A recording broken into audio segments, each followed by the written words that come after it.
كان يا مكان، يا سادة يا كرام، ولا يحلى الكلام إلا بذكر النبي عليه الصلاة والسلام. كان في شاب وسيم في العشرينات من عمره، ماشي في الشارع لا بيه ولا عليه ومعاه خطيبته في مدينة كييف سنة 1958. وفجأة بيلاقي نفسه في مكان غير المكان، وشوش غير الوشوش وناس غير الناس، وكمان مش لاقي خطيبته. بيتلفت حواليه في قلق ورعب، مش عارف هو فين. ولما سأل الناس في الشارع لقى مفاجأة غريبة. عايزين تعرفوا ايه المفاجأة؟ لا مش على طول كده، لازم الأول تخففوا الأنوار وتجيبوا الفشار وتضغطوا على زرار السبسكرايب، اظن انتوا عرفتوه الاحمر ده، وكمان زرار الاشعارات عشان يجيلكوا اشعار اول ما الفيديو ينزل. وما تنسوش تدعموني باللايكات والكومنتات والشير عشان المحتوى بتاعي يوصل لاكبر عدد من الناس لو عجبكم المحتوى. ويلا بينا نسمع ونشوف حصل ايه.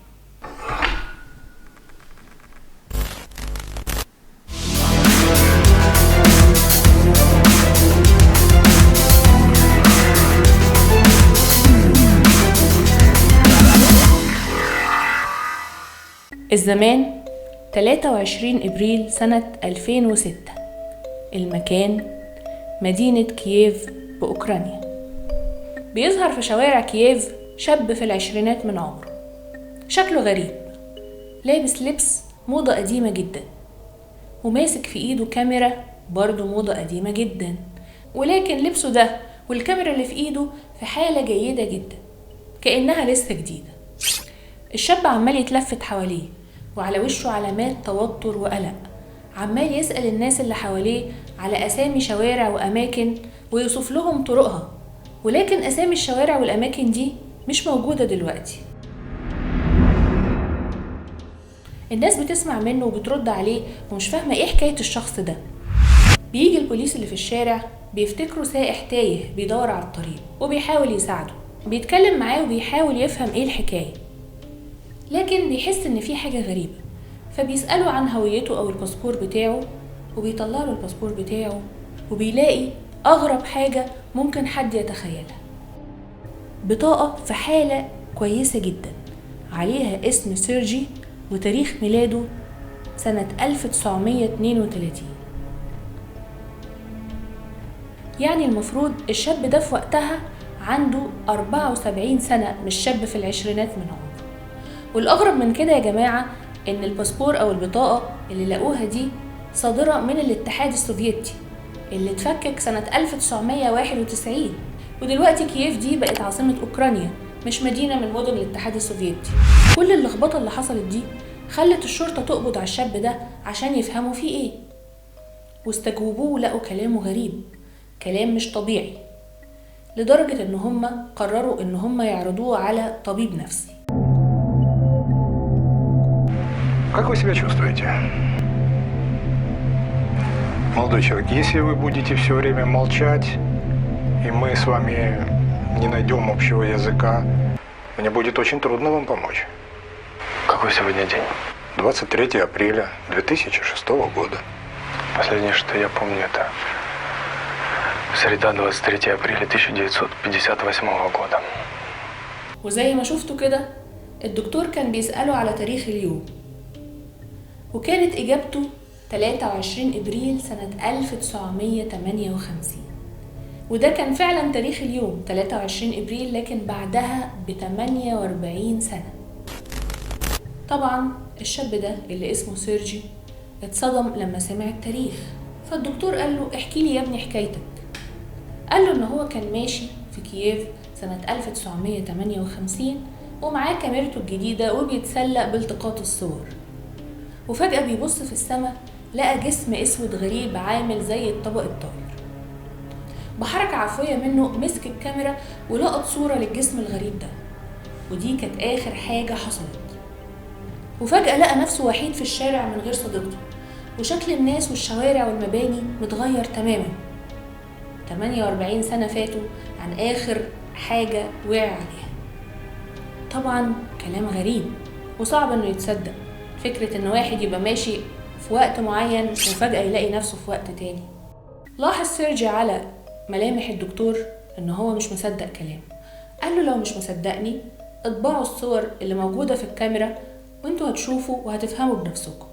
وبالفعل بياخدوا الكاميرا ويبعتوها المتخصصين عشان يطبعوا الفيلم ويشوفوا ايه الموضوع، وبيلاقوا مفاجأة.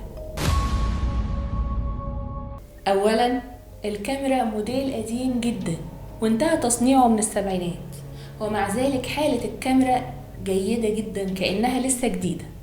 ثانيا لما استعانوا بمعامل متخصصة عشان يطبعوا الفيلم اللي في الكاميرا، لأن طبعا التكنولوجيا بتاعت الطباعة سنة 2006 مختلفة تماما عن تكنولوجيا طباعة الفيلم اللي في الكاميرا دي، لقوا إن الفيلم ده قديم جدا وتوقف تصنيع النوعية دي من الأفلام من أكتر من 30 سنة. وبعد صعوبات شديدة قدروا إن هم يحمضوا الفيلم ويطبعوا الصور اللي بتثبت صحة كلام سيرجي. لقوا فعلا صور لمدينة كييف ولكن في الخمسينات، بشكلها وشكل المباني وشكل الناس وكل حاجة. ولقوا صور لسيرجي بنفس الملابس اللي قبضوا عليه بيها، وكمان صور لخطيبته. والأهم من كده إن هم لقوا صور لجسم أسود في السماء زي ما سيرجي ادعى بالظبط إن هو صوره. المتخصصين في المعمل اللي حمض الفيلم يا جماعة كانوا مستغربين ومتوترين جدا، وقالوا للشرطة إن الفيلم ده مش ممكن يقعد في الكاميرا بحالة كويسة أكتر من 20 سنة. يعني لو كان مثلا سيرجي واخد الصور دي من جده أو من حد قريبه قديم، كان لازم الصور دي تكون باظت بعد الفترة الطويلة دي كلها، وبالتالي كان لا يمكن إن هم يقدروا يحمضوا الفيلم ده ويطلعوا منه صور بعد السنين دي كلها. الطبيب النفسي والمتخصصين ما قدروش يوصلوا لتفسير أي حاجة من اللي حصل في القضية دي، فقرروا إن هم يقفلوا القضية على كده ويحطوا سيرجي في مصحة نفسية. والدكتور قال إن ممكن يكون حصل له صدمة بسبب حادثة شافها مثلا زمان فأثرت عليه وخلته يعتقد إن هو كان موجود في زمن غير زمنه. وبالفعل حطوه في غرفة في مصحة نفسية. وهنا كانت الحاجة الأغرب، بعد كذا يوم يا جماعة سيرجي اختفى من الأوضة بتاعته، رغم إن المكان متراقب كله بالكاميرات، وكمان مفيش مجال للخروج غير الباب اللي كان مقفول بإحكام. فجأة كان موجود وفجأة اختفى. بعد اختفائه فتحت الشرطة التحقيقات تاني ولقوا فالنتينا صديقته اللي كانت لسه عايشة، وسألوها إذا كانت تعرف حد اسمه سيرجي. اتأثرت جدا وقالت للشرطة إن هم كانوا مخطوبين وكانوا قريبين جدا لبعض، وحكت نفس الواقعة اللي هو حكاها، وإنه فجأة اختفى من جنبها وما لقيتوش تاني. وورتهم صورة بتجمعهم ببعض، والمفاجأة إن هو كان نفس الشخص فعلا اللي لقوه. قرر البوليس إن هو يدور في سجلات المفقودين في الفترة بتاعت سنة 1958، وبالفعل لقوا اسمه من ضمن الناس اللي مفقودة في نفس اليوم اللي هو قال عليه. حاجة غريبة ومرعبة يا جماعة. هل انتم مصدقين القصة دي ولا ممكن يكون في حاجة احنا مش فاهمينها؟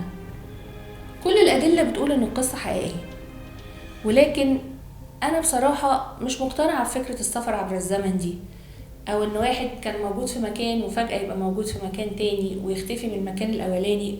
بصراحة عقلي مش قادر يفهمها ومش قادر يستوعبها. اكتبولي في الكومنتات رأيكم، هل هي قصة حقيقية ولا في نصبايا حاصلة واحنا مش فاهمينها؟